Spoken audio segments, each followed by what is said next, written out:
मरहबा collection mall, readymade कपड़ों का भरपूर खजाना, jeans pant, T shirt, cargo pant, night pant, बच्चे और बच्चियों के लिए अच्छे खूबसूरत और उम्दा ड्रेस। पता याद रखें, Jamur high school main road, जैतून हजीन मस्जिद के पास।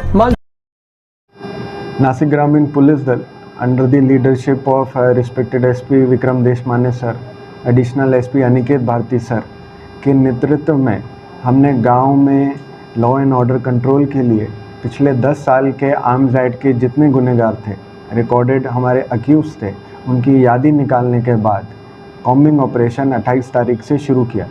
इस कॉम्बिंग ऑपरेशन के दौरान हमने 356 आरोपियों की घर जड़ती और उनके लोकेशन के बारे में मालूमात ली। इसमें से हमको 164 लोग अपने घर पे मिले और 145 लोग घर से बाहर मिले, तो हमने उनके लोकेशन के बारे में उनसे जानकारी ली, उनका अपडेटेड मोबाइल नंबर लिया और उनके आज क्या कार्य कर रहे उसके बारे में भी जानकारी प्राप्त करी। इस कॉम्बिंग ऑपरेशन के दरमियान हमने 9 गुने दाखिल करे और इसके साथ साथ 95 लोगों के ऊपर 151 की कार्रवाई करी और 145 लोगों के ऊपर सेक्शन 144 CRPC के अंडर कार्रवाई करी।